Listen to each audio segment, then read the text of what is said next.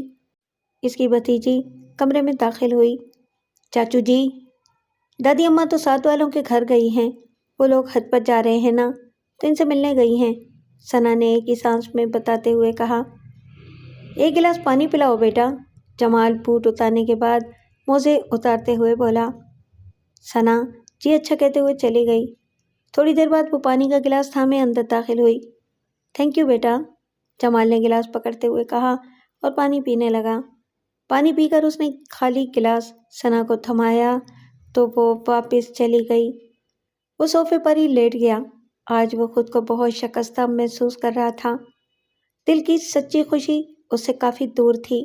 Office میں تھوڑا بہت دل لگ جاتا تھا، مگر چھٹی کے بعد وہ گویا ایک اندھے کے قید خانے میں چلا جاتا تھا۔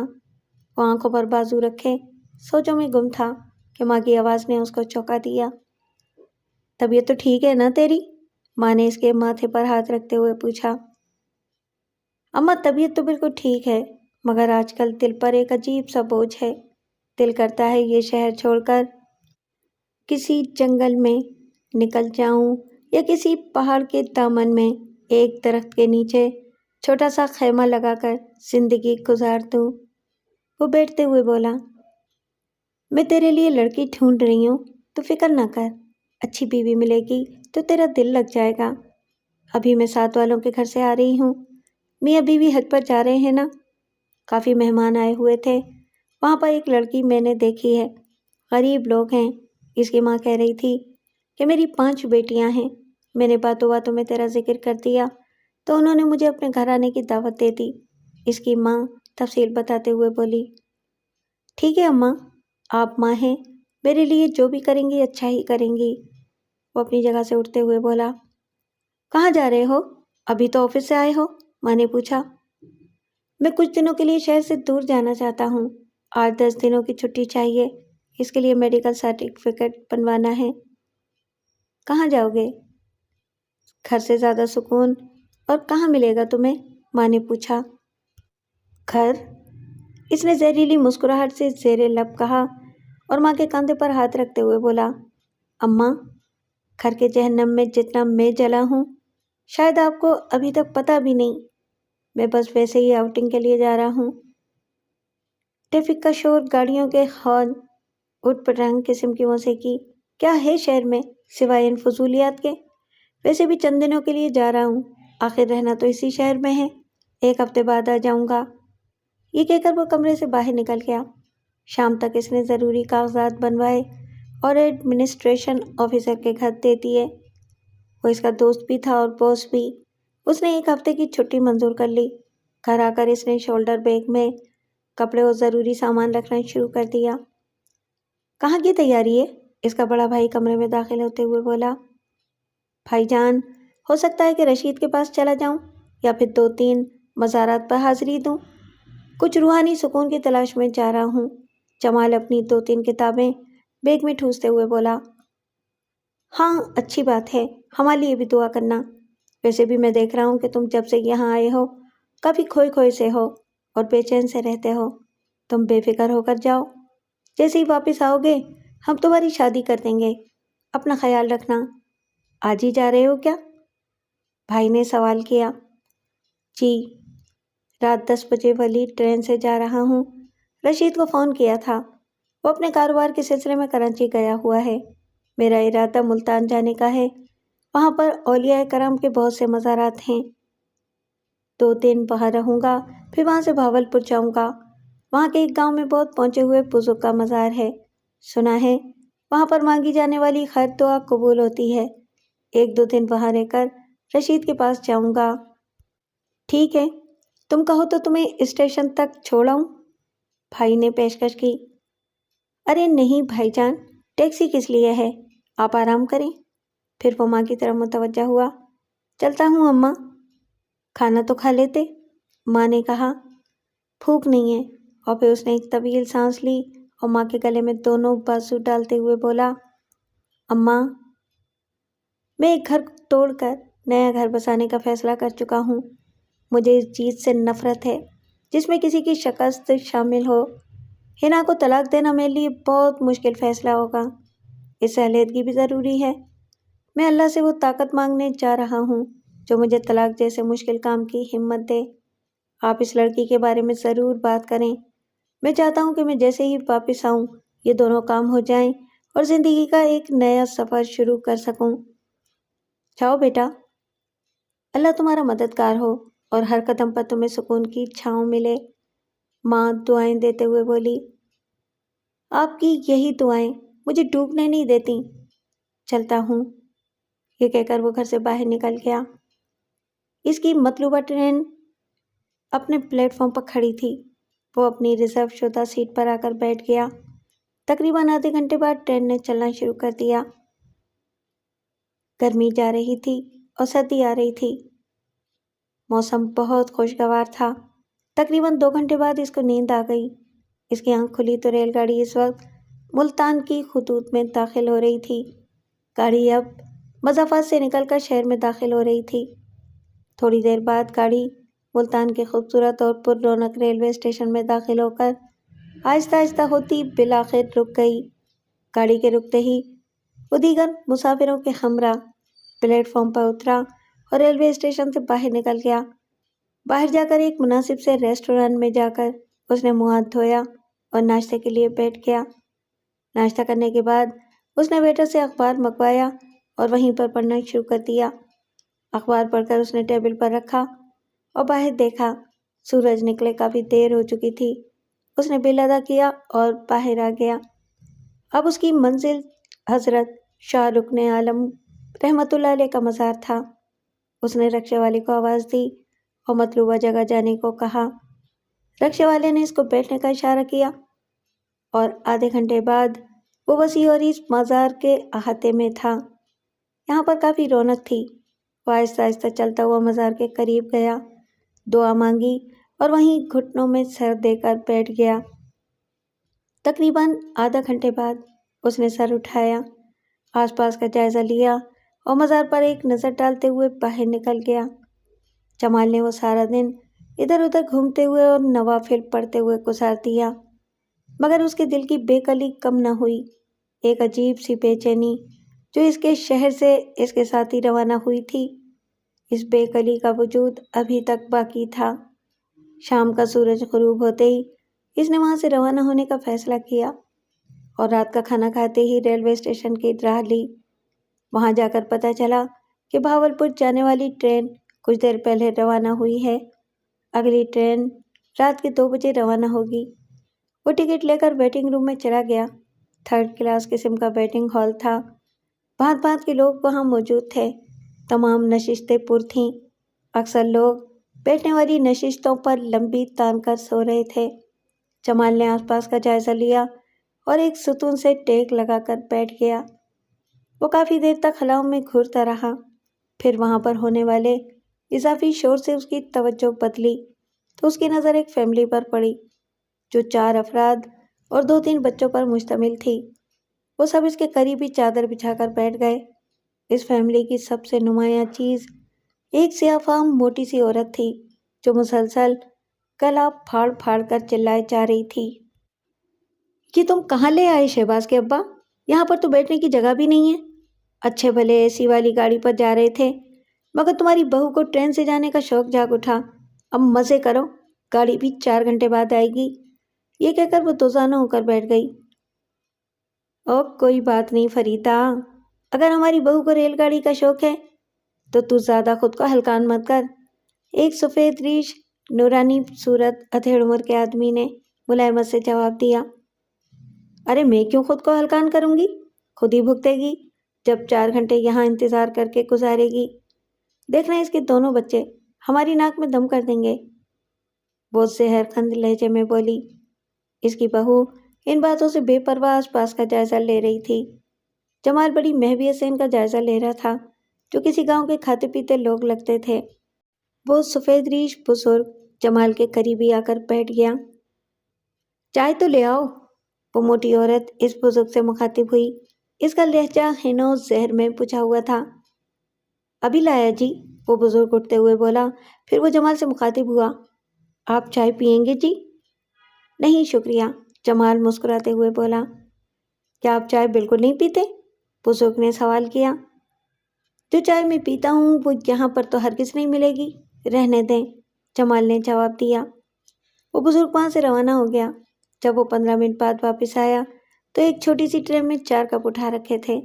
2 کپ خواتین کو دے کر تیسرا کپ اس نے جمال کے ہاتھ میں پکڑا دیا۔ پی لیں جی، یہاں بڑی اچھی چائے ملتی ہے، جس کینٹین سے میں چائے لایا ہوں اس کا باپ میرے بچپن کا دوست تھا، وہ تو مر گیا، اب اس کا بیٹا یہ کینٹین سنبھالے ہوئے ہے۔ ماشاءاللہ چائے ویسی ہی بناتا ہے جیسی اس کا باپ بناتا تھا، بزرگ نے اس کے قریب بیٹھتے ہوئے کہا۔ جمال نے کپ لے کر اپنے قریب رکھ دیا۔ آپ نے تکلیف کی؟ وہ مسکراتے ہوئے بولا۔ اور نہیں بیٹا، اس میں تکلیف کی کیا بات ہے؟ تیری شکل میرے بڑے بیٹے سرفراز سے ملتی جلتی ہے۔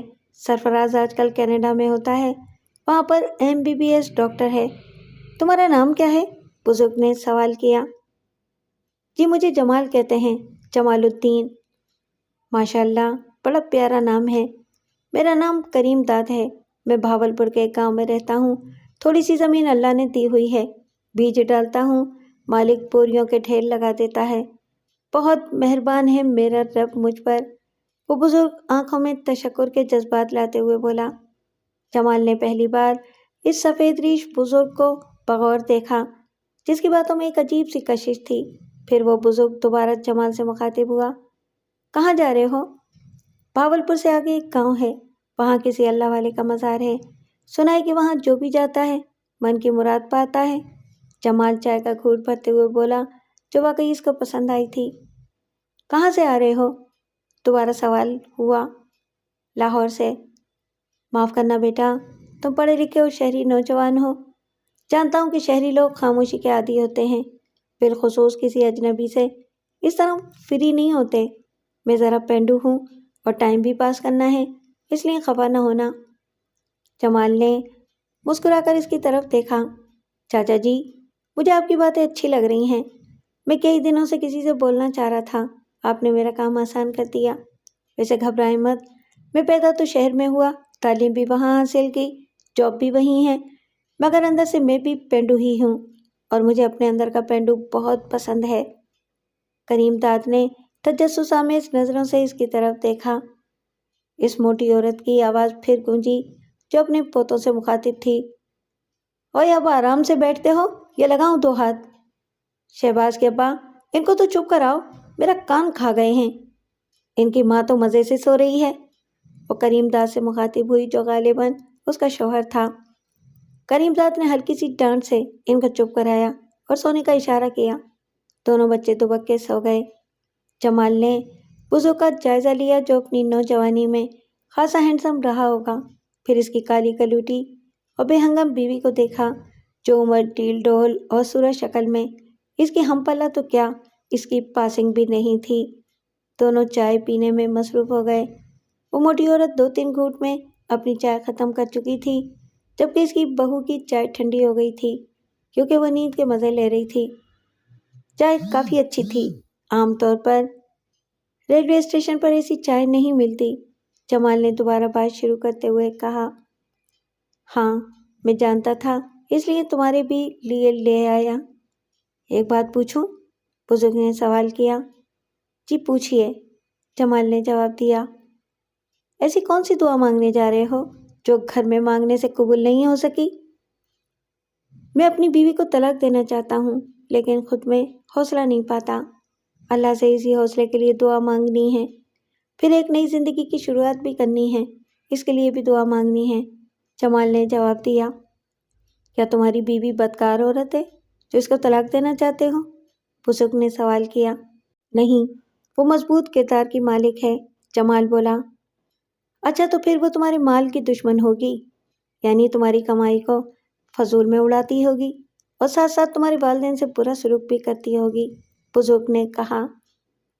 نہیں چاچا، ایسی بھی کوئی بات نہیں، دراصل وہ میری چھوٹی چھوٹی سی خواہشات کا احترام بھی نہیں کرتی، بہت بے پرواہ اور انا پرست عورت ہے، میں دفتر سے آؤں تو اس کو پرواہ نہیں ہوتی، میں سر درد سے تڑپتا رہوں، اس کو کوئی فکر نہیں ہوتی۔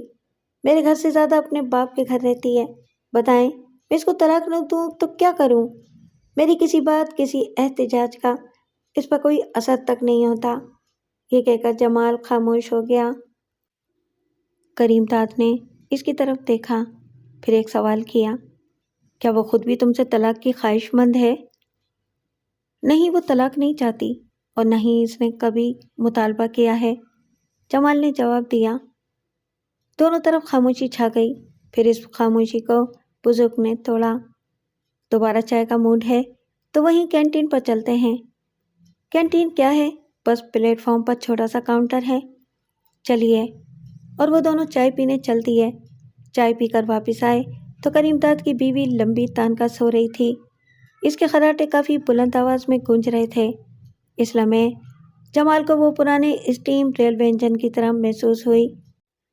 وہ اس بات پر حیران تھا کہ کریم داد جیسے خوبرو مرد نے ایک بدصورت و زبان دراز عورت کے ساتھ زندگی کیسے بسر کر لی۔ ٹائم کیا ہوا ہے؟ کریم داد نے جمال سے سوال کیا۔ جمال نے موبائل نکال کر ٹائم دیکھا، 11 بجنے والے ہیں۔ کچھ دیر توقف کرنے کے بعد جمال نے پوچھا، آپ کی کتنی زمین ہے؟ میری کہاں جی، اللہ کی زمین ہے، بس آج کل میرے حصے میں ہے۔ اس سے پہلے میرے باپ کے پاس تھی، باپ سے پہلے دادا کے پاس، اور میرے بعد میرے بیٹے وہیں پر اپنی ملکیت جتائیں گے، پھر اس کے بیٹے۔ اصل میں تو یہ زمین ہے کسی کی بھی نہیں، ہم بس یوں ہی ساری عمر ملکیت کے خواب دیکھتے دیکھتے صرف 6 فٹ کی زمین میں جا کر سو جاتے ہیں، کبھی نہ جاگنے کے لیے۔ مجھے گاؤں کی لائف بہت پسند ہے، جمال بولا۔ گاؤں میں ابھی فطرت کے مطابق زندگی گزاری جا سکتی ہے۔ اس کی بات سن کر کریم داد نے اس کے گھٹنے پر ہاتھ رکھا اور انتہائی خلوص اور انکساری سے بولا، تو پھر تم 2 دن ہمارے مہمان بن کے رہو، تیسرے دن میں خود تمہیں اسی بزرگ کے مزار پر چھوڑ آؤں گا۔ تم سے مجھے اپنے بیٹے سرفراز کی خوشبو آتی ہے، میری خواہش ہے کہ 2 دن مزید تمہارے ساتھ گزریں۔ ٹھیک ہے جی، اگر اماں جی کو، مطلب ہے کہ آپ کی بیوی کو اعتراض نہ ہو تو۔ مجھے تو یہ بہت غصے والی لگتی ہیں، ورنہ تو 2 دن آپ لوگوں کے ہمراہ بسر کرنے پر کوئی اعتراض نہیں ہے مجھے، بلکہ مجھے تو خوشی ہوگی۔ غصے کی تیز ہے، دل اس کا شیشے کی طرح ہے، کریم داد محبت بھری نظریں اپنی بیوی پر ڈالتے ہوئے بولا۔ جمال نے آنکھیں بند کر لیں اور ستون سے ٹیک لگا لی۔ رات کے 2:20 پر ٹرین پہنچ گئی۔ کریم داد جاگ رہا تھا، اس نے سب کو جگایا اور سب گاڑی کی طرف روانہ ہو گئے۔ گاڑی میں زیادہ رش نہیں تھا، کچھ دیر بعد گاڑی چل پڑی۔ جمال آنکھیں موند کے سونے کی کوشش کرنے لگا، پھر کریم داد اپنی بیوی سے مخاطب ہوا، میں نے کہا سرفراز کی ماں سو گئی ہو کیا؟ جاگ رہی ہوں، کیوں شور مچا رہے ہو؟ وہ نیموا آنکھوں سے بولی۔ ذرا اس منڈے کو دیکھ، وہ سوئے ہوئے جمال کی طرف اشارہ کرتے ہوئے بولا، یہ بالکل اپنے سرفراز جیسا ہے نا، وہی ناک نقشہ، بولتا بھی سرفراز کی طرح ہے۔ یہ بھی بھاولپور جا رہا ہے، گھر تو اس کا لاہور میں ہے۔ میں نے اس کو اپنے گھر میں 2-3 دن رہنے کا کہا ہے، وہ خوش دلی سے بولا۔ تمہیں تو بہت شوق ہے مہمان پالنے کا، اب کیا ضرورت تھی کسی غیر آدمی کو اپنے گھر دعوت دینے کی؟ وہ منہ بنا کر بولی۔ مجھے تو ذرا بھی غیر نہیں لگا، اپنا اپنا سا لگا ہے، یہ کہہ کر وہ کھڑکی کے پاس دیکھنے لگا۔ کریم داد کا گھر بہت خوبصورت تھا، یہاں اس کو سب نے یوں خوش آمدید کہا جیسے وہ اسی گھر کا فرد ہو۔ کریم داد نے اس کو اپنے ہی کمرے میں رہنے کی جگہ دی۔ جب وہ نیند سے جاگا تو اسے کریم داد جائے نماز پر نظر آیا، جو اشراق کی نماز پڑھ رہا تھا۔ جمال اس کو بغور دیکھنے لگا۔ کریم داد بہت خشوع و خضوع سے نماز پڑھ رہا تھا۔ نماز کے بعد اس نے دعا کے لیے ہاتھ اٹھا دیے۔ کافی دیر تک دعا مانگنے کے بعد وہ جمال کی طرف متوجہ ہوا۔ جمال بیٹا، نہا لو، پھر ناشتہ کرتے ہیں۔ جمال اٹھ کر باتھ روم چلا گیا، نہانے کے بعد ناشتہ کیا اور سگریٹ سلگا کر اس کا دھواں فضا میں چھوڑنے لگا۔ کافی بڑا گھر ہے، جمال نے کریم داد کی طرف دیکھا۔ ہاں، 4 کنال پر بنا ہوا ہے، میرا چھوٹا بیٹا شہباز تو کہتا ہے کہ شہر میں رہتے ہیں، مگر جو مزہ دیہات میں ہے وہ شہر میں کہاں۔ ویسے بھی ہمارے آباء و اجداد کی قبریں یہاں پر ہیں۔ میرا اپنا بچپن اسی حویلی میں گزرا ہے۔ میں نے تو کہہ دیا ہے کہ شادیاں کر لو، پھر جہاں دل چاہے رہو۔ کتنے بیٹے ہیں آپ کے؟ جمال نے سوال کیا۔ 3 بیٹے ہیں اور 2 بیٹیاں۔ دونوں بیٹیاں اپنے اپنے گھروں میں آباد ہیں۔ بڑا بیٹا سرفراز ہے جو کینیڈا میں رہتا ہے، وہاں پر ڈاکٹر ہے۔ اس سے چھوٹا جہانگیر ہے، اس نے پی ایچ ڈی کی ہوئی ہے، بھاولپور کے کالج میں لیکچرار ہے۔ اس کی چھٹیاں تبلیغی جماعت والوں کے ساتھ گزرتی ہیں۔ تم اس کو دیکھو گے تو وہ تمہیں بالکل قرون وسطیٰ کے مسلمانوں جیسا لگے گا۔ سادہ لباس، سادہ غذا۔ آج کل وہ اپنے کسی ضروری کام کے سلسلے میں کراچی گیا ہوا ہے۔ سب سے چھوٹا شہباز ہے، میرے ساتھ ہی زمینداری کرتا ہے۔ بہت لائق بچے ہیں میرے، وہ خوش دلی سے بولا۔ آپ مجھے خود بھی کافی تعلیم یافتہ لگتے ہیں، جمال نے سوال کیا۔ میں نے ہسٹری میں ماسٹر ڈگری لی ہوئی ہے، بس۔ جمال بیٹا، تعلیم ڈگریوں میں تو ہے نہیں، تعلیم کا تعلق تو اپنے اندر کی روشنی سے ہے۔ اندر روشنی ہے تو سمجھو تمہارا ذہن و دل پڑھے لکھے ہیں، من میں اندھیرا ہے تو بڑی بڑی ڈگریاں بیکار ہیں۔ آؤ تمہیں اپنا گھر دکھاؤں۔ جمال اس کے ساتھ ساتھ چلتا ہوا کمرے سے نکل گیا۔ سادہ انداز میں بنا ہوا یہ گھر اپنے مکینوں کی تعداد کے لحاظ سے بہت بڑا تھا۔ صحن بہت کشادہ تھا۔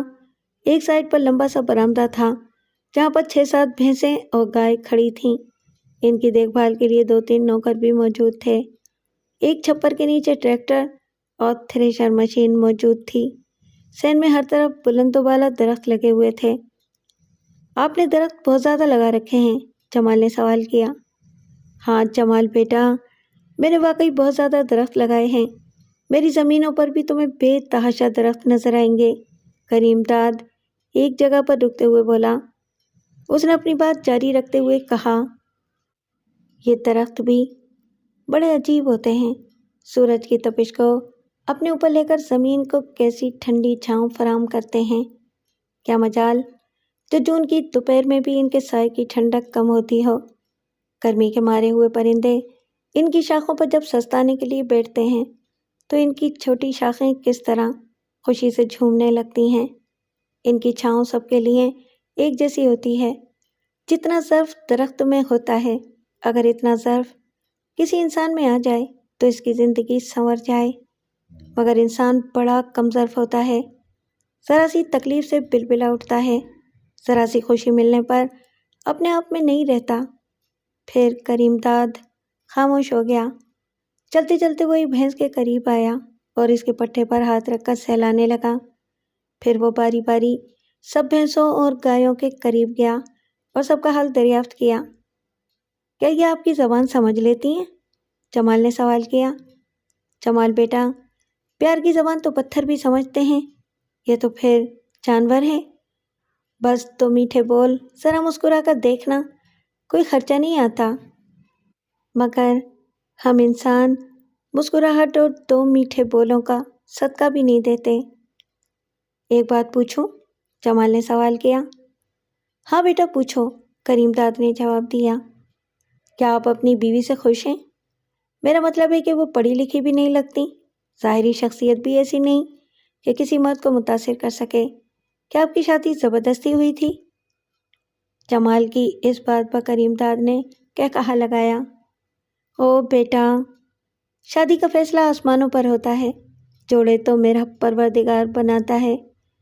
اس نے بھی میرا جوڑ اس کے ساتھ بنایا، پھر میں اس کے فیصلے پر رونے پیٹنے والا اور اس کو مسترد کرنے والا کون ہوتا ہوں؟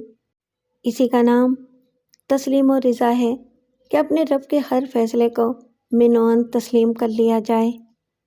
میرے دل نے بھی اس کو مسترد کر دیا تھا، لیکن اپنے سلوک اور اپنے الفاظ سے کبھی میں نے یہ احساس نہیں دلایا کہ تو مجھے پسند نہیں ہے، بس گزار دی زندگی۔ پھر اس نے ایک طویل سانس لی اور اپنے ایک نوکر کو آواز دی۔ جی صاحب جی، نوکر قریب آ کر بولا۔ شہباز کہاں ہے؟ کریم داد نے سوال کیا۔ وہ تو اپنے ایک دوست کے ساتھ بھاول نگر گئے ہیں، کہہ رہے تھے کہ شام تک واپس آ جاؤں گا۔ اچھا ٹھیک ہے، اب تو جا۔ نوکر واپس چلا گیا۔ بڑا عجیب موسم ہے، دھوپ میں گرمی لگتی ہے اور چھاؤں میں سردی۔ کریم داد جمال کی طرف دیکھتے ہوئے بولا۔ کریم داد کھلکھلا کر ہنس دیا اور پھر جمال سے مخاطب ہوا، ایک بات کروں؟ اگر تم مان جائے تو؟ ماننے والی ہوگی تو ضرور مانوں گا، بولیں کیا بات ہے؟ بیٹھ، وہ ایک چارپائی کی طرف اشارہ کرتے ہوئے بولا جو کیکر کے درخت کے نیچے بچھی ہوئی تھی۔ جمال بیٹھ گیا۔ اس موسم میں کیکر کے نیچے بیٹھا جا سکتا ہے، یہ بڑا مفلس اور غریب درخت ہے۔ اس کی شاخوں کا رنگ بھی کالا ہوتا ہے، اس پر پھل بھی نہیں آتا، اس کا سایہ بھی گھنا نہیں ہوتا، پرندوں کو بھی اس سے زیادہ لگاؤ نہیں ہوتا، کڑوی پھلیاں اور کانٹے اس کا مقدر ہیں۔ پھر اس نے طویل سانس لی اور جمال کے شانے پر ہاتھ رکھا۔ جمال بیٹا، تو ایک کام کر، تو اپنی بیوی کو ایک موقع اور دے۔ میرا خیال ہے کہ اس کو کافی سزا مل چکی ہے، اس میں کوئی ایسا بڑا عیب نہیں ہے، تو بس اس کے لیے پھلدار اور گھنا درخت بن جا۔ پھر دیکھ، تیرے آنگن میں اللہ تعالیٰ کسی کسی نعمتیں اتارتا ہے، ضروری نہیں کہ نعمت صرف پیسے اور جائیداد کی شکل میں ہو۔ دل اور دماغ کا سچا اطمینان سب سے بڑی نعمت ہے۔ میں نے ایک ایسی عورت کے ساتھ زندگی کے 35 سال گزار دیے جو بیوی تو کیا، نوکرانی بننے کے لائق بھی نہیں تھی۔ دیکھ، میرے آنگن میں کیسی کیسی بہاریں اتری ہیں، ایسے ایسے کرم میرے رب نے کیے ہیں جو بتانے بیٹھوں تو شام ہو جائے۔ تو مجھے غیر مطمئن اور بے سکون لگا ہے۔ میرے خیال میں اس نے کوئی ایسا جرم نہیں کیا کہ اس کو طلاق دے دی جائے۔ تیری یہ بے اطمینانی بتاتی ہے کہ اس کو طلاق دینے کے لیے تیرا دل آمادہ نہیں ہے۔ ٹھیک ہے کہ وہ انا پرست ہوگی، مگر تیری یہ خودداری بھی تو انا میں لپٹی ہوئی ہے۔ مجھے لگتا ہے کہ اس کو چھوڑ کر تو ہمیشہ ناخوش رہے گا، چاہے 1 یا 4 بیویاں کیوں نہ لے آئے۔ جمال نے حیرت سے اس کی طرف دیکھا۔ چاچا، تم اتنے یقین سے کیسے کہہ سکتے ہو کہ میں اس کو چھوڑ کر خوش نہیں رہوں گا؟ ہاں ہاں ہاں، کریم داد ہنسا۔ بات یہ ہے کہ جس تعلق کو توڑنے کے لیے تو اللہ سے ہمت مانگنے اتنا لمبا سفر کر کے یہاں تک آیا ہے، اس کا مطلب ہے کہ تیرا ضمیر ابھی جاگ رہا ہے، اور صاحب ضمیر انسان اتنی سی بات پر گھر توڑنے کا فیصلہ کر لے اور اس پر عمل بھی کر لے تو ساری عمر اس کا ضمیر اس کو لان تان کرتا رہے گا۔ دراصل تو بھی دل میں یہ بات جانتا ہے کہ اس کی اتنی بڑی خطا نہیں جتنی اس کے لیے سزا تجویز کی گئی ہے۔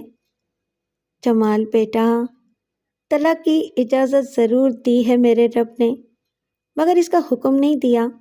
طلاق وہ مکروہ فعل ہے جسے عرش کانپ اٹھتا ہے، اس کے باوجود عدالتیں طلاقوں کے کیسوں سے بھری پڑی ہیں۔ معمولی باتوں پر بیوی خلا کے لیے عدالت پہنچ جاتی ہے اور گھر میں شوہر اپنا یہ اختیار استعمال کر کے اتنے قیمتی رشتے کو دھاگے کی طرح توڑ دیتا ہے۔ طلاق کے خواہش مند لوگ اگر اپنے معصوم بچوں کے جذبات سمجھ لیں تو کبھی طلاق کا سوچے بھی نہ۔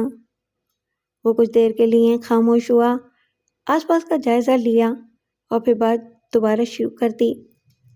جمال بیٹا، آج میرے اس آنگن میں تجھے اللہ کی رحمتیں دکھائی دے رہی ہوں گی۔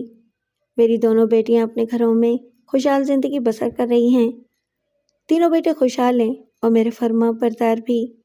اگر میں بیوی کو طلاق دے چکا ہوتا تو یہ سارے بچے آج نفسیاتی مریض ہوتے۔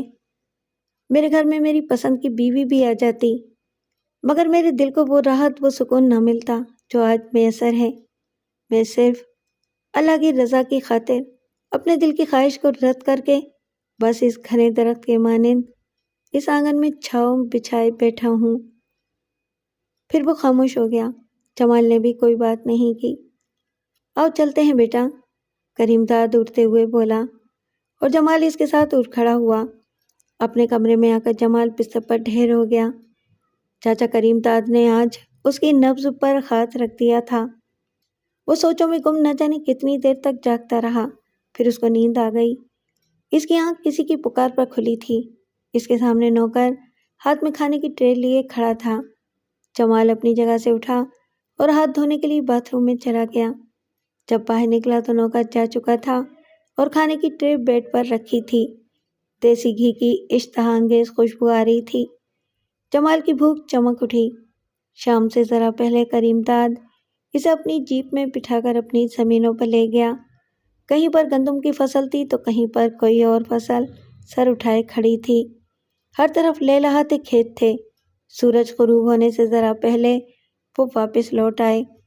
رات کو بھی کافی دیر تک دونوں گپ شپ لگاتے رہے۔ اس دوران کریم داد نے اس کی نجی زندگی پر کوئی بات نہیں کی، بس اپنی زندگی کے واقعات بیان کرتا رہا۔ پھر جمال نے ایک سوال کر دیا، چاچا آپ نے دوسری شادی کیوں نہیں کی؟ اس میں بھی تو کوئی حرج نہیں تھا۔ حرج تو تھا، کریم داد بولا، طلاق کی طرح اس کی بھی اجازت ہے، حکم نہیں ہے۔ اور دوسری بات یہ کہ دوسری شادی انسان خود اپنی خواہش سے نہیں کر سکتا، یہ تو بس ہو جاتی ہے۔ ایسے حالات پیدا ہو جاتے ہیں کہ آپ کو دوسری شادی کرنی پڑ جاتی ہے۔ میرے دل میں بھی خواہش تھی کہ دوسری شادی کر لوں، مگر اللہ کو جب منظوری نہیں تھا تو میں کیسے کرتا؟ آپ کی باتیں بہت عجیب ہیں، جمال بولا۔ میں نے اپنی 65 سالہ زندگی میں جو دیکھا، جو محسوس کیا، وہ سب تجھے بیان کر دیا۔ اچھا اب تو آرام کر، وہ سامنے ٹی وی رکھا ہے، ریموٹ بھی اس کے قریب ہے، کسی چیز کی ضرورت ہو تو مجھے بلا جھجک فون کر دینا، صبح کی نماز کے لیے تجھے جگانے آ جاؤں نا؟ کریم داد نے سوال کیا۔ جمال نے مسکرا کر اس بات میں سر ہلا دیا۔ کریم داد بھی سلام کر کے رخصت ہو گیا۔ بستر پر ڈھیر ہوتے ہی اس کے ذہن کی اسکرین پر حنا نمودار ہو گئی۔ اس نے حنا کی یاد کو ہٹانا چاہا، مگر وہ اور بھی شدت کے ساتھ برائے چمان ہو گئی۔ جمال نے ریموٹ اٹھایا اور ٹی وی آن کر دیا۔ مختلف چینل گھماتے گھماتے اس نے اسپورٹس چینل پر نظریں جما دیں۔ فٹ بال کا میچ لگا ہوا تھا۔ وہ تھوڑی دیر میچ دیکھتا رہا اور پھر نہ جانے رات کے کس پہر اسے نیند آ گئی۔ صبح کی اذان کے ساتھ ہی وہ خود ہی بیدار ہو گیا۔ تھوڑی دیر بعد اس کے دروازے پر دستک ہوئی۔ اس نے دروازہ کھولا۔ اس کے سامنے کریم داد کھڑا تھا۔ مسجد چلو گے یا یہی نماز پڑھو گے؟ کریم داد نے مشفقانہ انداز میں سوال کیا۔ آپ اگر مسجد جا رہے ہیں تو مجھے بھی ساتھ لے چلیں، جمال نے جواب دیا، اور یہ کہہ کر دونوں گھر سے نکل کر مسجد کی طرف روانہ ہو گئے۔ باہر ہلکی ہلکی سردی تھی۔ درختوں پر پرندوں کی چہچہاہٹ ماحول کو پاکیزہ بنا رہی تھی۔ مسجد بہت سادہ سی تھی۔ نمازیوں کی تعداد بھی کچھ زیادہ نہیں تھی۔ دونوں نے نماز ادا کی اور نماز پڑھنے کے بعد 2-3 لوگوں نے کریم داد سے ہاتھ ملایا، حال احوال پوچھا۔ پھر ایک سفید ریش جو کہ کریم داد سے زیادہ عمر کا تھا، کریم داد سے مخاطب ہوا، بھائی کرمو، آج پنچایت بلوائی ہے ہم لوگوں نے، اس میں تمہاری شرکت بہت ضروری ہے، آخری فیصلہ ہم تم پہ چھوڑیں گے۔ پنچایت کس لیے بلوائی ہے؟ خیر تو ہے نا؟ کریم داد نے تشویشناک انداز میں سوال کیا۔ وہ اپنا رحمت ہے نا، رحمت آرائی؟ تجھے معلوم تو ہے کہ وہ سعادت بلوچ کی بیٹی کو بھگا کر لے گیا تھا۔ سعادت بلوچ تو بہت بڑا زمیندار ہے، اس نے پنچایت بلوائی ہے۔ رحمت آرائی نے اس کی بیٹی سے کورٹ میرج کر لی تھی، آج کل وہ اسی گاؤں میں رہتے ہیں۔ سعادت بلوچ کہتا ہے کہ اس نے میری غیرت کو للکارا ہے، مجھے انصاف دیا جائے ورنہ میں رحمت آرائی کو قتل کرا دوں گا۔ اسی سلسلے میں گاؤں کے بڑے آج میری جگہ پر بیٹھ کر فیصلہ کریں گے۔ یہ کہہ کر وہ سفید ریش بزرگ اپنی داڑھی پر ہاتھ پھیرنے لگا۔ پھر دوسرا آدمی بولا، گاؤں کی عزت تو سب کی سانجھی ہوتی ہے، ہم سب بہو بیٹیوں والے ہیں، اس رحمت آرائی کو کچھ تو سزا ملنی چاہیے تاکہ آئندہ کوئی شخص کسی کی بیٹی کو اس طرح نہ ورغلا سکے۔ باقی لوگ بھی اس کے ہاں میں ہاں ملانے لگے۔ تقریباً تمام نمازی اب ان کے آس پاس جمع تھے اور جتنے منہ اتنی باتوں کے مستاق سب کچھ نہ کچھ رائے زنی کر رہے تھے۔ جمال بھی کریم داد کے قریب کھڑا تمام ماجرا دیکھ رہا تھا۔ پھر کریم داد گویا ہوا، ٹھیک ہے فضل دین، میں آج پہنچ جاؤں گا، کتنے بجے آنا ہے؟ عصر کی نماز کے بعد، فضل دین نے جواب دیا۔ کریم داد آنے کا کہہ کر جمال کے ہمراہ مسجد سے نکل گیا۔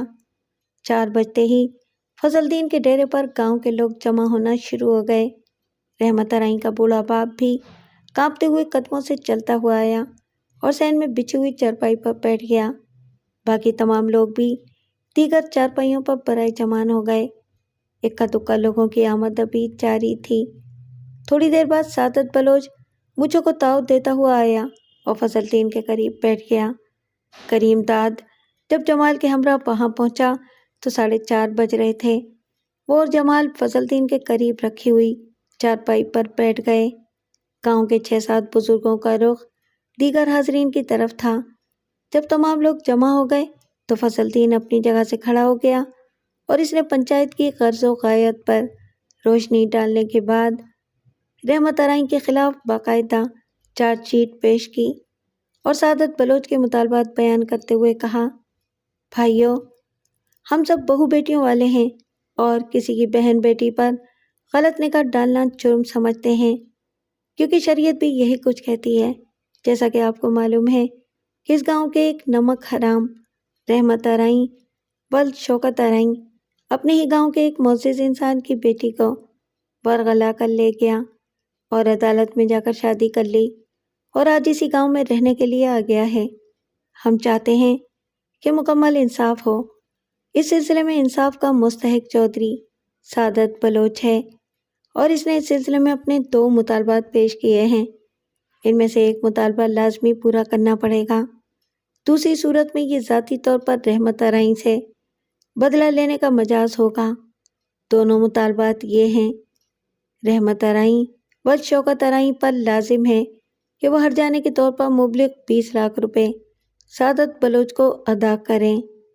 اگر یہ بھی نہیں مانتے تو دوسری صورت میں شوکت ارائیں اپنی بیٹی چودھری سعادت بلوچ کے نکاح میں دے گا۔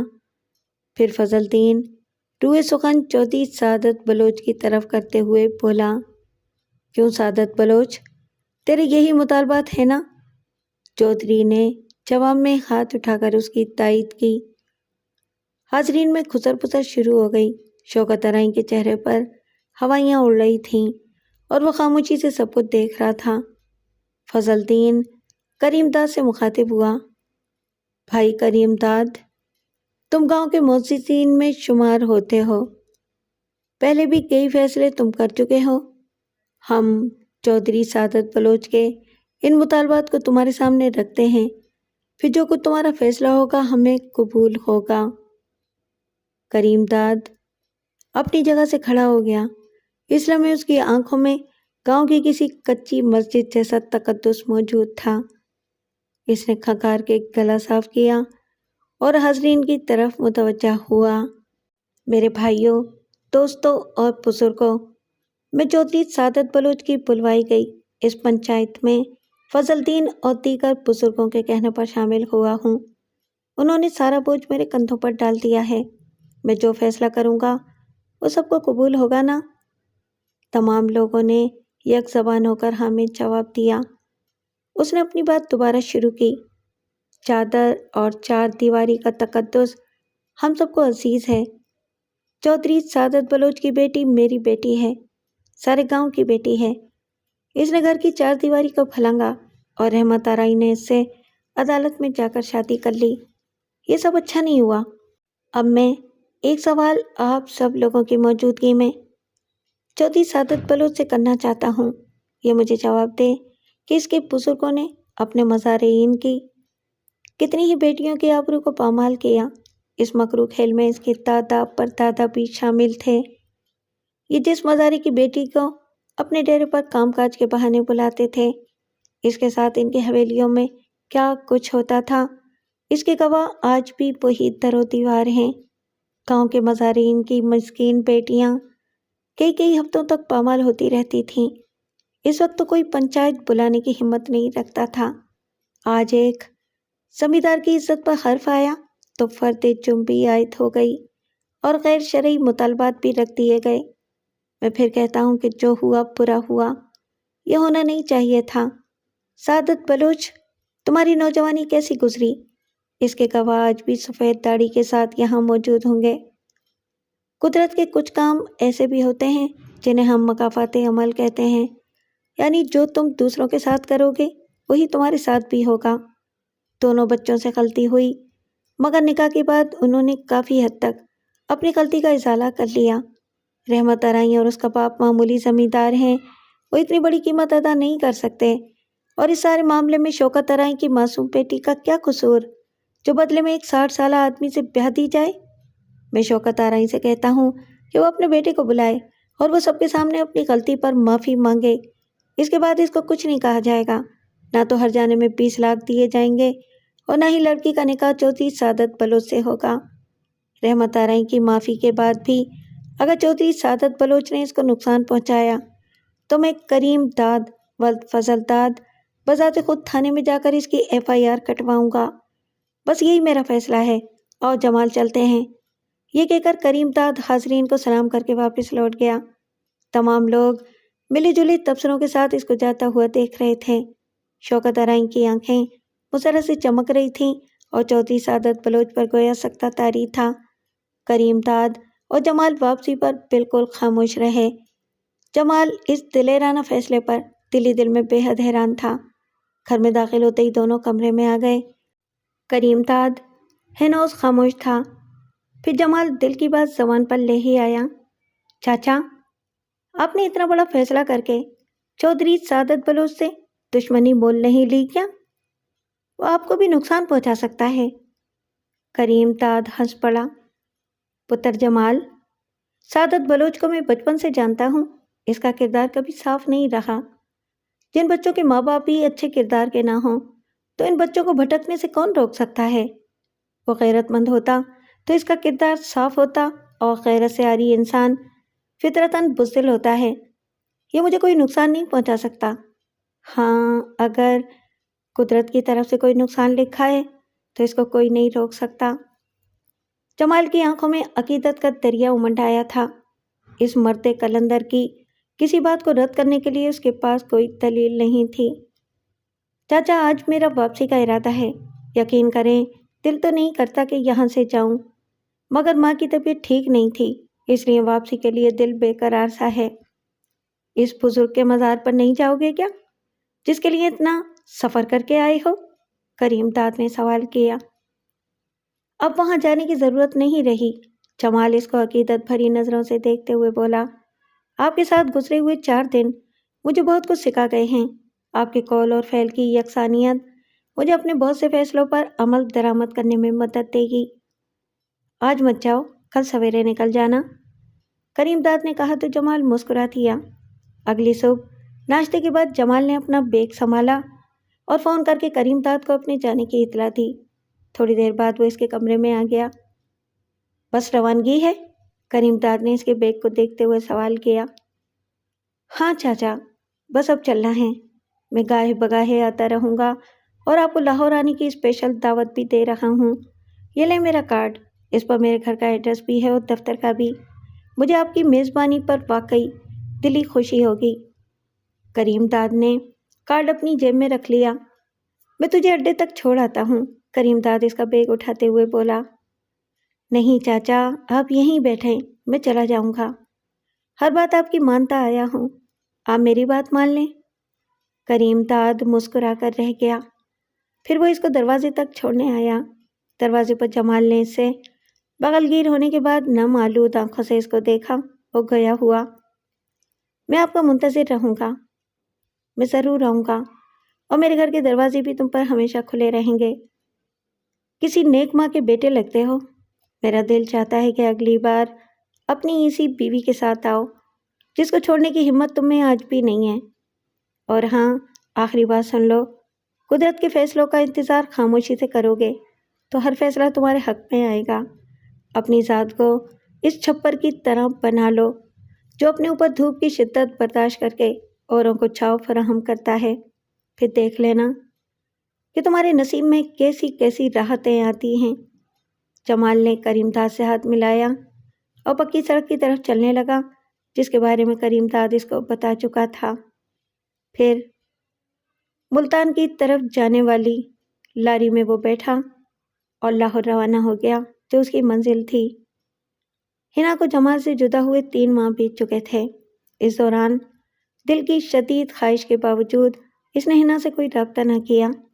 موبائل فون کی ہر گھنٹی پر دعا کرتا تھا کہ کاش یہ ہنا کا فون ہو اور وہ اس طویل جدائی سے ٹوٹ پھوٹ کا شکار ہو گئی ہو، مگر ایک بار بھی ہنا نے رابطہ نہ کیا اور نہ ہی جمال نے کوئی پیغام بھیجا، جبکہ اس کی دل کی شدت سے خواہش تھی کہ کسی نہ کسی طرح ہنا سے رابطہ ہو جائے۔ وہ اپنے سینے پر صبر کی بھاری اینٹ رکھ کر اپنے آپ کو حالات کے حوالے کر چکا تھا۔ ماں سے اس نے پھر اپنے رشتے کی بات نہیں کی۔ وہ اگر بات چھیڑ دیتی تو یہ کہہ کر خاموش کرا دیتا کہ ابھی میں دوسری شادی کے موڈ میں نہیں ہوں۔ اپنا شہر والا گھر اس نے کرائے پر دے دیا تھا۔ اب وہ مستقل طور پر اپنی ماں کے پاس مقیم تھا۔ دفتر سے گھر اور گھر سے دفتر، گھر آتے ہی وہ اپنے کمرے میں بند ہو جاتا تھا۔ ماں کے سامنے وہ خود کو خوش باش ثابت کرنے کے لیے خوش گپیاں کرتا رہتا تھا، مگر جانتا تھا کہ آنکھوں اور الفاظ کی آپس میں کوئی کمٹمنٹ نہیں ہے۔ ماں بھی اس کے الفاظ کا کھوکھلا پن محسوس کرتی تھی جس کا جمال کو بخوبی اندازہ تھا، مگر اپنے لہجے کے کھوکھلے پن کو ٹھیک کرنا اس کے بس میں نہیں تھا۔ اس کی سوچوں کے تمام راستے ہنا پر جا کر ختم ہو جاتے تھے۔ ٹی وی کے ہر چینل پر ہنا کا وجود لہراتا تھا۔ سرد راتوں میں ہوا کے جھونکے سے کھڑکی کے کڑواڑ بجتے تو اس کو یوں محسوس ہوتا جیسے ہنا پائل پہنے کہیں آس پاس موجود ہے۔ ہنا کے بھائی کی شادی ہو گئی۔ نئی نویلی بھابھی نے گھر میں قدم رکھا تو گھر کی رونق میں اضافہ ہو گیا۔ ہنا نے بھی کسی پرائیویٹ اسکول میں جاب کر لی تھی۔ وہ صبح کو جاتی اور دوپہر کو واپس آ کر گھر کے کاموں میں مصروف ہو جاتی۔ ایک دن وہ کچن میں برتن دھو رہی تھی کہ اس کی بھابھی کے جہیز کا کوئی برتن اس کے ہاتھ سے گر کے ٹوٹ گیا۔ بھابھی نے چوں ہی ٹوٹنے کی آواز سنی، وہ فوراً کچن کی طرف بھاگی۔ اس کے سامنے چائے کا کپ کرچی کرچی پڑا تھا جسے ہنا سمیٹ رہی تھی۔ بھابھی فوراً اس کے سر پر پہنچ گئی۔ ہنا، تم بچی تو نہیں ہو جو تم سے میرے ٹی سیٹ کا قیمتی کپ ٹوٹ گیا؟ امبرین اپنے غصے کو ضبط کرتے ہوئے بولی۔ بھابھی، میں نے جان بوجھ کے تو نہیں توڑا، ہنا نے صفائی پیش کی۔ صفائیاں پیش کرنے کی ضرورت نہیں، آئندہ میرے جہیز کی کسی چیز کو ہاتھ مت لگانا، سن لیا تم نے؟ امبرین یہ بات زیادہ زور سے نہیں کر رہی تھی، مگر قریب سے گزرتی ہوئی ہنا کی ماں نے یہ بات سن لی۔ کیا ہوا؟ ماں نے ہنا سے سوال کیا۔ امی، ان کا ایک معمولی سا کپ میرے ہاتھ سے گر کر ٹوٹ گیا ہے جس پر یہ خفا ہو گئی ہیں، یہ کہہ کر ہنا رو پڑی۔ بہو، بھول چوک میں تو بڑے سے بڑے نقصان ہو جاتے ہیں، دل بڑا رکھنا چاہیے انسان کو۔ ماں کی طنز میں ڈوبی ہوئی بات امرین کو پسند نہیں آئی اور وہ کچن سے نکل کر اپنے کمرے میں جا کر لیٹ گئی۔ قریب میں ندیم اخبار پڑھ رہا تھا۔ اس نے 2-3 بار اخبار ہٹا کر امرین کو دیکھا، پھر وہ اس کے قریب آیا۔ خیر تو ہے؟ منہ کیوں پھولا ہوا ہے تمہارا؟ اپنی ماں اور بہن سے جا کے پوچھو، جنہوں نے ایک تو میرا قیمتی کپ توڑ دیا، اوپر سے مجھے ہی برا بھلا کہنے لگی۔ یہ کہہ کر وہ رونے لگی۔ ندیم فوراً کمرے سے نکلا اور ماں کے سر پر پہنچ گیا۔ امی، امرین رو رہی ہے، آپ کو کچھ احساس کرنا چاہیے، وہ نئی نویلی دلہن ہے، کیا سوچے گی کہ کیسے لوگوں سے پالا پڑ گیا ہے؟ ماں نے حیرت سے بدلے بدلے لہجے والے ندیم کو دیکھا، پھر طنزیہ لہجے میں بولی، واہ جی واہ، ابھی سے بیوی کی پوجا پاٹ شروع ہو گئی۔ اپنی بیوی سے بھی پوچھو کہ وہ ہنا سے کیوں بدتمیزی کر رہی تھی، معمولی کپ تھا، ٹوٹ گیا۔ ایک کام کریں امی جان، آپ پلیز ہنا کو اپنے گھر بھیجیں، شادی شدہ بہن ملنے آئے تو ٹھیک ہے، یوں میکے میں جم کر بیٹھ جانا اور اوپر سے سینہ زوری کرنا کہاں کا انصاف ہے؟ ہنا اندر داخل ہوئی۔ ندیم، اس کل کی چھوکری نے تم پر ایسا کیا جادو کر دیا کہ آج تم اپنی ماں سے بدتمیزی کر رہے ہو؟ شرم آنی چاہیے تمہیں، بہن کا وجود بھی تمہیں کھٹکنے لگا ہے۔ رہنے دو ہنا، ندیم نے ہاتھ جھٹک کر کہا، تم اگر اتنی اچھی ہوتی تو اپنا گھر آباد کر لیا ہوتا۔ ہنا اس کی بات سن کر سناٹے میں آ گئی۔ ندیم خاموشی سے واپس چلا گیا۔ اس دن کے بعد اس گھر میں 2 گروپ بن گئے، بہن بھائی کی بول چال بند ہو گئی۔ ندیم اپنی ماں سے بھی کم کم بولتا تھا، زیادہ تر وہ اپنے کمرے میں ہی رہتا جہاں سے ان کے خوشگوار کہے ماں کو اپنی بیٹی کی بربادی کا گویا احساس ساتھ دلاتے رہتے تھے۔ آہستہ آہستہ امرین کے اخلاق اور خوش مزاجی کے رنگ پھیکے پڑتے گئے اور 2-3 ماہ بعد اس نے باقاعدہ ندیم پر دباؤ ڈالنا شروع کر دیا کہ وہ اس گھر میں خوش نہیں ہے۔ ساتھ ہی اس نے یہ بھی کہا کہ دونوں ماں بیٹیاں اس پر تعویذ گنڈے کرتی ہیں تاکہ میرے اور آپ کے درمیان اختلافات پیدا ہو جائیں۔ ایک دن کھانے کی ٹیبل پر ندیم نے امبرین کے دل کی بات کر دی۔ ہاں کہو، ماں نے جواب دیا۔ ہنا کب تک یہاں رہے گی؟ آج 6 ماہ ہو چکے ہیں۔ نہ تو خدا نخواستہ یہ بیوہ ہے اور نہ اس کو طلاق ہوئی ہے، پھر اس کا یہاں رہنا کچھ عجیب سا نہیں ہے؟ ہنا کے ہاتھ رک گئے۔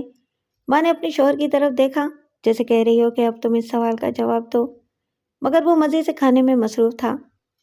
سنا آپ نے؟ وہ بول پڑی۔ آج اس کو ایک بہن کا وجود کھٹک رہا ہے کیونکہ اس کی بیگم ہنا کو پسند نہیں کرتی، مگر ہنا کے باپ نے سنی انسنی کر دی۔ ہنا نے کھا جانے والی نظروں سے بھابھی کی طرف دیکھا اور پھر اطمینان سے بولی، میں اپنے باپ کے گھر میں رہتی ہوں، کسی میں ہمت نہیں ہے جو مجھے یہاں سے نکالے۔ جس کو میرا چہرہ پسند نہیں ہے وہ کہیں اور جا کے رہے۔ یہ کہہ کر وہ اٹھ کھڑی ہوئی اور اپنے کمرے میں چلی گئی۔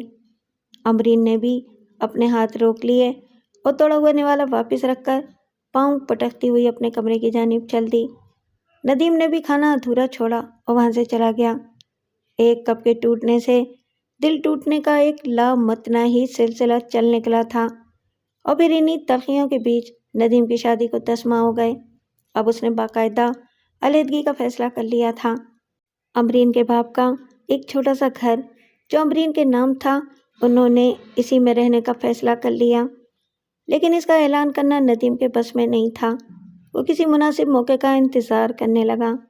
ہنا کا باپ جیسے اس تمام معاملے سے الگ تھلگ تھا۔ ماں کی کوشش ہوتی تھی کہ کسی نہ کسی طرح ان کو اپنے گروپ میں شامل کر لیا جائے۔ ایک دن ندیم کی ماں نے اپنے خاوند سے بات کرنے کی ٹھان لی۔ ندیم کے ابو ریٹائرمنٹ کے بعد اپنا ایک جنرل اسٹور چلا رہے تھے۔ ایک رات وہ اسٹور سے واپس آئے تو ان کی بیوی چائے کا کپ لے کر اندر داخل ہوئی۔ اس کے چہرے پر مسکراہٹ تھی۔ اس نے کپ سائڈ ٹیبل پر رکھا اور بیڈ کے کنارے پر بیٹھ گئی۔ ہنا کے ابو نے بیوی کو حیرت سے دیکھا، پھر چائے کے کپ پر نظر ڈالی۔ خیریت تو ہے؟ تمہاری طبیعت تو ٹھیک ہے نا؟ انہوں نے سوال کیا۔ کیا مطلب ہے؟ میں آپ کو چائے نہیں پلا سکتی؟ بیوی نے جواب دیا۔ آج کئی سالوں کے بعد کیسے خیال آ گیا؟ کیا کوئی فرمائش کرنی ہے یا اچھا؟ انہوں نے اچھا کو لمبا کرتے ہوئے کہا، اپنے گروپ میں شامل کرنا چاہتی ہو؟ طنز مت کریں، میں پہلے ہی بہت افسردہ ہوں، بیوی نے جواب دیا۔ افسردہ ہوں تمہارے دشمن؟ یہ بتاؤ کہ چاہتی کیا ہو؟ انہوں نے چائے کا کپ اٹھاتے ہوئے کہا۔ ندیم کے تیور بالکل بدلے بدلے سے ہیں، شادی کے بعد تو وہ بالکل بدل گیا ہے، میری طرف دیکھتا تک نہیں، بس بیوی کے اشاروں پہ چلتا ہے۔ مجھے تو شک ہو رہا ہے کہ وہ کہیں ہمیں چھوڑ کر چلا نہ جائے۔ یہ کہہ کر وہ دوپٹے کے پلو سے آنسو پونچھنے لگی۔ ہاں بھائی، یہ تو تم پر بڑا ظلم ہوگا اگر اس کی بیوی اسے لے کر اپنے میکے چلی جائے۔ یہ کہہ کر وہ چائے پینے لگے۔ آپ کو تو ذرا بھی افسوس نہیں ہے، اس وقت بھی آپ کے چہرے پر طمانینت ہے۔ میرے اندر جھانک کر تو دیکھیں، میرا دل کچی کچی ہو رہا ہے۔ بیگم، کوئی مسئلہ نہیں، تم نے اپنی شادی شدہ بیٹی کو اپنے گھر بٹھا رکھا ہے، ہماری بہو کی ماں بھی یہی کرنے جا رہی ہے، اس میں افسوس کی کیا بات ہے؟ آپ کیا چاہتے ہیں؟ کیا میں اپنی بیٹی کو واپس بھیج دوں؟ بیوی نے سوال کیا۔ ہاں، اس طرح ہو سکتا ہے کہ تمہاری گناہ کی تلافی ہو جائے۔ اپنی بیٹی کی ازدواجی زندگی میں تمہاری بار بار کی مداخلت کے باعث آج وہ اجڑ کے رہ گئی ہے۔ جس طرح تم ہنا کی زندگی میں بربادی لے کر آئی ہو، اسی طرح روزانہ کی ٹیلی فون کالز جو کہ امبرین کی ماں کرتی ہے، اس کی زندگی میں تباہی لے کر آنے والی ہے۔ اب بھی وقت ہے، بہو اگر ہنا کو برداشت نہیں کر رہی تو ہنا کو اپنے گھر واپس بھیج دو اور اسے پرانی عورتوں کی طرح نصیحت کرو کہ اب اس گھر سے تمہارا جنازہ ہی اٹھے گا۔ کمال ہے یار، ہماری دادی نانی نے اسکول کی شکل تک نہیں دیکھی تھی، مگر کس طرح اپنے اپنے گھروں کو آباد کرتی تھیں۔ آج کی تم جیسی پڑھی لکھی ماؤں نے روزانہ موبائل فون پر بیٹی سے بات کر کر کے اپنی بیٹی کو نہ میکے کا رہنے دیا اور نہ ہی سسرال کا۔ یہ کہہ کر وہ چائے پینے میں مشغول ہو گئے۔ وہ کچھ دیر سوچوں میں گم رہی، پھر کمرے سے نکل گئی، لیکن اس نے دل میں فیصلہ کر لیا تھا کہ بیٹے کو ہاتھ سے نکلنے سے بچانے کے لیے ہنا کو واپس بھیجنا ضروری ہے۔ 1 اور دسمبر جمال کے آنگن میں دستک دے رہا تھا۔ ہنا کو گھر چھوڑے پورا سال ہو چکا تھا۔ اس دوران ان دونوں کا کسی قسم کا رابطہ نہیں ہوا تھا۔ ماورا سے بھی